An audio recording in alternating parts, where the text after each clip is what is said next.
Olá, boa noite. Segunda-feira, 28 de maio. Eu sou Ariana Fonseca e está no ar mais um FURB Notícias.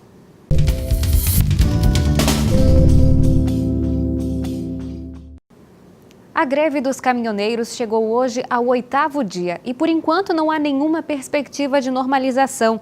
O repórter Jorge Guedin conversou com um professor de economia da FURB que contextualiza um pouco sobre os motivos da greve e também o impacto na economia das medidas anunciadas ontem à noite pelo presidente Michel Temer.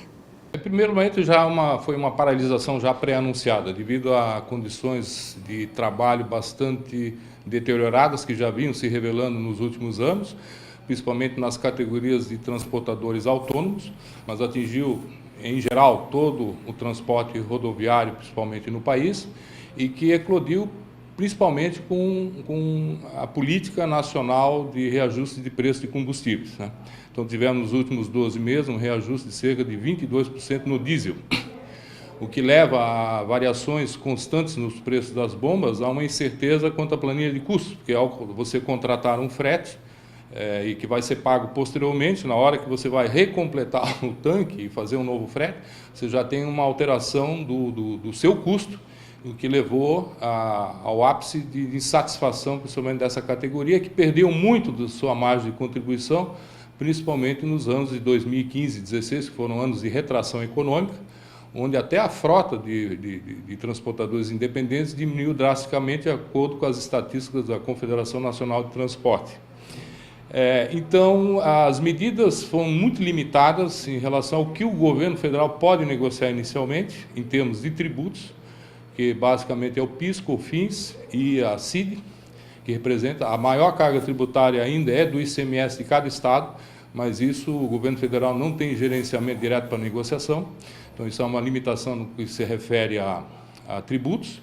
No entanto, os pedágios já são contratos, principalmente nas rodovias federais, do terceiro eixo, que foi aquela reivindicação em relação a transporte de caminhões vazios, foi rapidamente atendida também.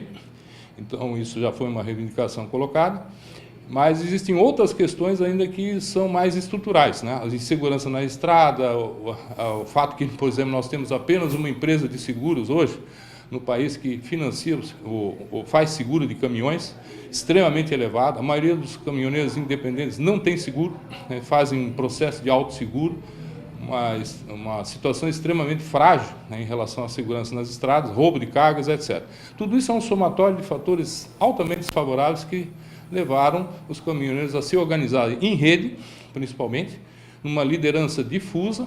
É lógico que o governo até encontrou dificuldades de negociação do ente principal para negociar, mas chegou às confederações, federações, sindicatos, de um grupo que praticamente é o porta-voz, principalmente na influência de outros caminhoneiros que estão organizados em diversos pontos no país. No entanto, há informações desencontradas, principalmente no que se refere ainda à continuação da greve até quarta-feira, a continuidade, que tem colocado a população ainda sob incerteza de quando realmente nós vamos ter os serviços normalizados e se essa negociação foi efetivamente fechada, em função justamente da forma como o movimento se organizou, se constituiu e se reforçou.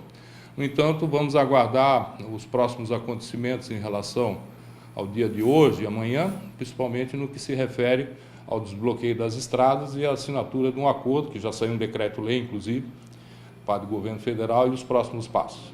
O impacto dessas medidas anunciadas ontem pelo governo na economia, qual que é a opinião do professor em relação a isso? Existem vários pontos. Em relação ao orçamento, que já prevê realinhamento, ou seja, uma recomposição de alguns cortes que vão ser feitos em outras áreas, não sabemos quais são as áreas, mas o governo vai compensar isso em outros tributos ou em cortes no orçamento, que à primeira vista o corte no orçamento é o passo mais lógico que possa ocorrer agora a curto prazo, em relação à colocação de outros tributos que ainda demoram para serem instituídos, ou reavaliação de alíquotas, etc. Mas a carga vai cair sobre a população que, digamos, tem menor poder de organização em relação à mobilização e em fato que a gente tem isso como uma conta que vai ser paga com certeza por alguém. E hoje foi lembrado em Blumenau o Dia Nacional do Respeito ao Contribuinte, que visa conscientizar o quanto o brasileiro paga de impostos. Mas faltou a atração principal do evento por causa da greve dos caminhoneiros. No Dia Nacional de Respeito ao Contribuinte, mesa vazia. O tradicional bolo tributário que todos os anos é distribuído em Blumenau, com o nome dos impostos que pagamos, não pôde ser feito. Por causa da greve dos caminhoneiros, o fornecedor ficou sem os ingredientes necessários. E esse bolo era para fazer o quê? A partilha simbólica de que os tributos devem ser partilhados com a população e não só tomados da população. Então o objetivo do bolo é que ele seja partilhado, como sempre ocorreu nos anos anteriores. Quando a situação se normalizar, a ideia da organização do evento é produzir o bolo e distribuir em uma instituição de caridade. Por enquanto, a conscientização foi feita com números.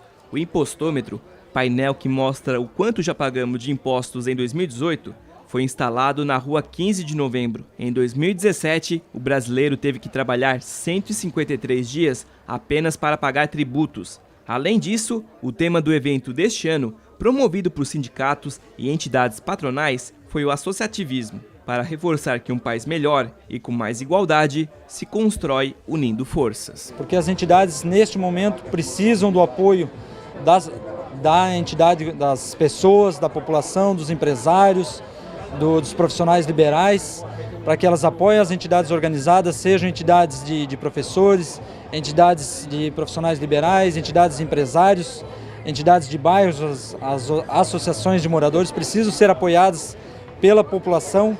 Por quê? Porque a partir do momento que elas têm o apoio da população, dos seus associados, elas conseguem sim pressionar o governo, pressionar as assembleias legislativas, as câmaras de vereadores, para que trabalhem pelo povo.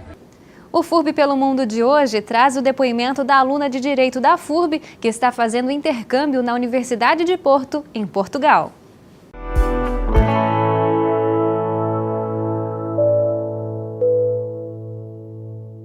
Meu nome é Márcia, eu tenho 20 anos, eu faço Direito na FURB e atualmente eu estou aqui em Porto, Portugal, fazendo meu intercâmbio durante 6 meses. Bom, eu conheci a oportunidade do intercâmbio da FURB através de colegas que já tiveram fazendo intercâmbio durante 6 meses ou 1 ano, tanto aqui em Portugal quanto na Alemanha. E eles me motivaram muito, meus pais me motivaram muito a fazer o intercâmbio também. E a CR da FURB também foi um apoio sensacional na hora de escolher a minha faculdade, de juntar todas as documentações. Então, assim, o suporte foi muito bom e eu tô aqui durante 1 mês, não tenho nada a reclamar, tenho apoio, tenho uma entidade voluntária que são acadêmicos da Universidade do Porto, que eles ajudam a gente. Tem diversas atividades assim, durante o primeiro mês do acadêmico aqui. Todos os dias tem uma atividade diferente, então tu não tem tempo de se sentir sozinho, de eu tô meio triste, abatida, alguma coisa assim. Então a minha experiência está sendo incrível, a faculdade superou minhas expectativas e eu recomendo o intercâmbio da FURB.